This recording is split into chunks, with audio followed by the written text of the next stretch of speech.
Check आपसी लेन then का सरल एवं प्रचलित माध्यम है। हम सब चेक्स का इस्तेमाल करते हैं, भुगतान प्राप्त करते हैं चेक से, और चेक हम भुगतान देने के लिए भी इस्तेमाल करते हैं।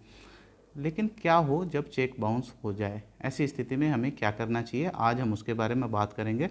आप सभी का स्वागत है आज के इस वीडियो में, जिसमें हम बात करेंगे कि यदि आपको भुगतान किसी से प्राप्त करना है और उसने नकद के बजाय आपको चेक दे दिया, और वह चेक जब आप अपने ब्रांच में, बैंक में लगाएं तो वो डिसऑनर हो गया, चाहे कोई भी कारण हो, उसको डिटेल में आज हम डिस्कस करेंगे। सबसे पहले हम समझें कि इसके लिए जो हमारे पास कानूनी हल है, कानूनी रेमेडीज़ है, उस वो नेगोशिएबल इंस्ट्रूमेंट एक्ट में इस दिया गया है। अब नेगोशिएबल इंस्ट्रूमेंट क्या है? नेगोशिएबल इंस्ट्रूमेंट कई तरह के हो सकते हैं। चेक हो सकता है, प्रोमिसरी नोट्स हो सकते हैं, या बिल ऑफ एक्सचेंज। आज हम सिर्फ अपने सेशन को चेक्स तक ही सीमित रखेंगे। अब इसमें दो पक्ष हो सकते हैं, एक जो चेक देता है और दूसरा चेक लेता है। आज का हमारा सेशन इस पे है कि यदि आपको कहीं से चेक प्राप्त हुआ है किसी पेमेंट के भुगतान के लिए, और वह चेक अनादरित हो जाए तो आपको क्या करना है। सबसे पहले आपने वो चेक बैंक में लगाया, बैंक से वो चेक अनादरित हो गया, तो आपको बैंक से रिटर्न मेमो कलेक्ट करना है। जैसे ही चेक अनादरित हो जाता है, बैंक एक रिटर्न मेमो इशू करती है। बैंक आपका चेक आपको वापस लौटाती है और उस चेक के साथ एक रिटर्न मेमो देती है, जिसमें यह अंकित होता है कि यह चेक किस कारण से डिसऑनर हो गया, जिसको आम बोलचाल की भाषा में हम कहते हैं बाउंस हो गया। तो चेक के अनादरण का कारण उसमें लिखते हैं। इसके कई कारण हो सकते हैं। किसी ने आपको चेक दिया, उसके बाद उस अकाउंट को ही क्लोज़ कर दिया। जब आपने भुगतान के लिए चेक लगाया तो रिमार्क आ गया अकाउंट क्लोज। किसी ने आपको चेक दिया और उसकी नीयत नहीं थी आपको पैसे देने की, उसने उसका स्टॉप पेमेंट करवा दिया, रिमार्क आ गया पेमेंट स्टॉप्ड बाय ड्रॉयर।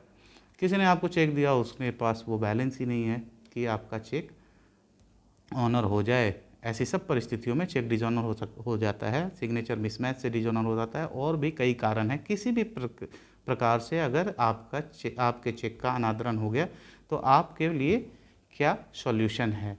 सबसे पहले आप रिटर्न मेमो कलेक्ट करेंगे। आपको अगर उस व्यक्ति के खिलाफ जिसने चेक दिया है कानूनी कार्रवाई करनी है, तो रिटर्न मेमो कलेक्ट करने के बाद रिटर्न मेमो की प्राप्ति के दिन से लेके 1 महीने के अंदर, 30 दिन के अंदर प्रिसाइजली आपको उस व्यक्ति को सूचित करना है, एक नोटिस भेजना है। ये नोटिस आप खुद भी दे सकते हैं, लेकिन मैं ये सजेस्ट करूंगा कि ये नोटिस आपको अपने वकील के माध्यम से दिलवाना चाहिए। अगर आप खुद देते हैं तो आपको क्या सावधानियां बरतनी है और उसमें क्या लिखना है मैं बता देता हूँ।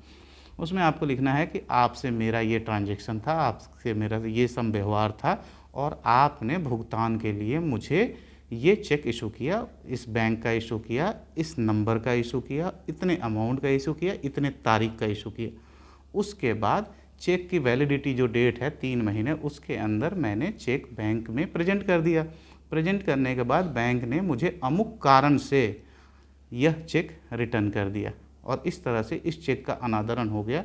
तो आपको यह नोटिस प्रेषित कर मैं यह डिमांड करता हूं कि आप इस नोटिस प्राप्ति के 15 दिवस के अंदर मुझे इस चेक का भुगतान कर दें। आप बता सकते हैं उसमें कि आप उससे नगद भुगतान चाहते हैं, या डिमांड ड्राफ्ट चाहते हैं, या बैंकर्स चेक चाहते हैं, आप बता सकते हैं, या पैसे आपको अकाउंट में ट्रांसफ़र कराने हैं। ये सब बातें आप उसमें मेंशन कर सकते हैं। मोटी मोटी बात यह है कि आप उसको बताना है कि आपने जो चेक दिया था वो बाउंस हो गया, और मैं आपको सूचित करता हूँ कि आप मुझे 15 दिन के अंदर ये पैसे का भुगतान कर दें।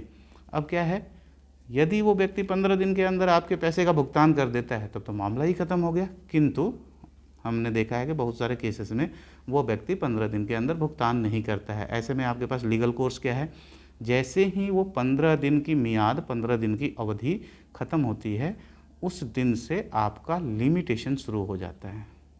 एक बात तो यहाँ पे ध्यान रखने योग्य ये है कि जिस दिन आपको बैंक रिटर्न मेमो देती है, उस यह नोटिस जो मैं अभी बता रहा था, इस नोटिस को उस रिटर्न मेमो के प्राप्ति से 30 दिन के अंदर भेजना है।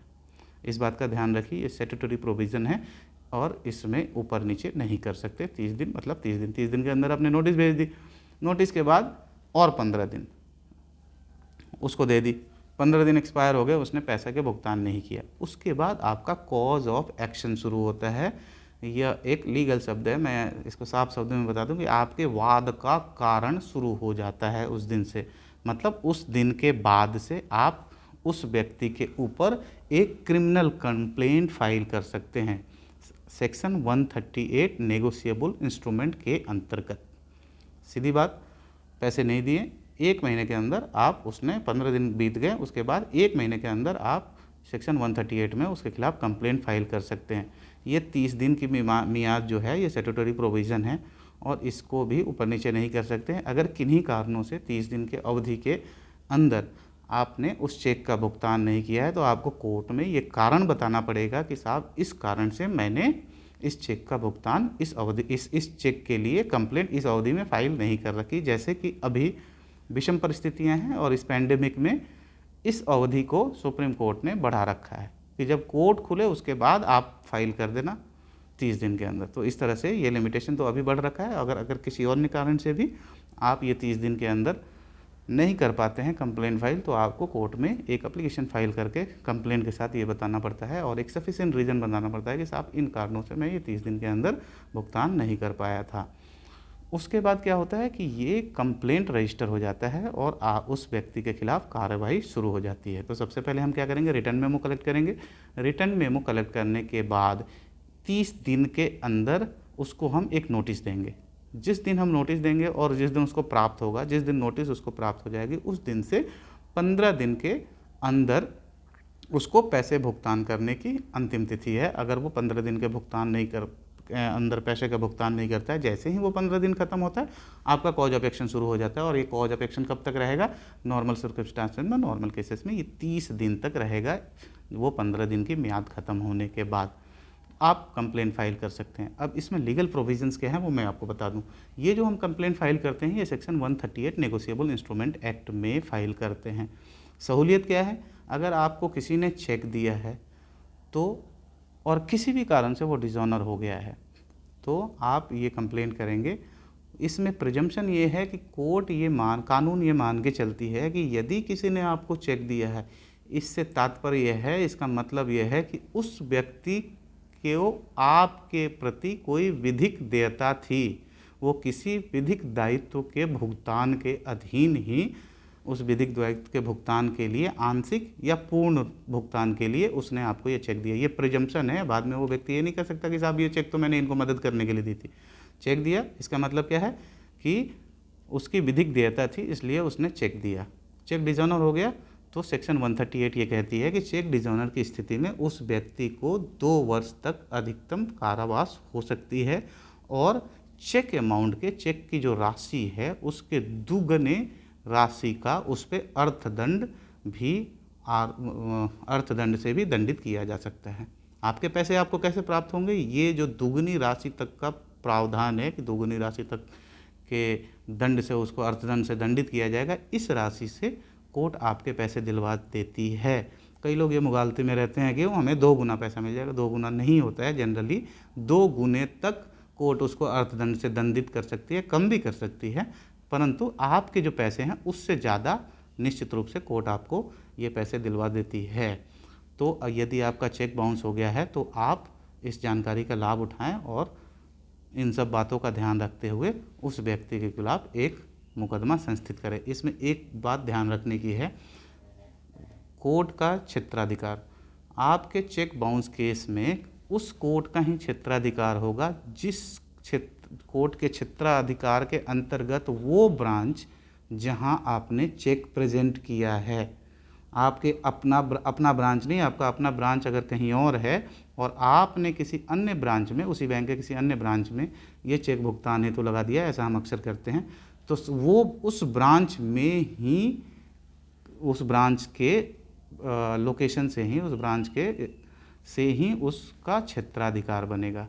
तो मैंने आपको 3 बता दी कि लिमिटेशन क्या है। आपको इन सब तिथियों का ध्यान रखना है कि रिटर्न मेमो कलेक्ट करना, रिटर्न मेमो को कलेक्ट करने के 1 महीने के अंदर आपको नोटिस देना है। नोटिस में आपको उसको 15 दिन का समय देना है जिसमें वो पैसे आपको वापस करे। अगर वो पैसे वापस नहीं करता है तो 15 दिन की मियाद ख़त्म होते ही आपको 1 महीने के अंदर कोर्ट में कंप्लेंट फाइल करनी है, जिससे आपको उस व्यक्ति के खिलाफ अभियोजन चलाया जा सके और अंततः उसे दंडित कर आपके पैसे का, उस अर्थदंड में से आपके पैसे को आपको दिलवाया जा सके। तो ये है कानूनी प्रोविज़न चेक बाउंस के केसेस में।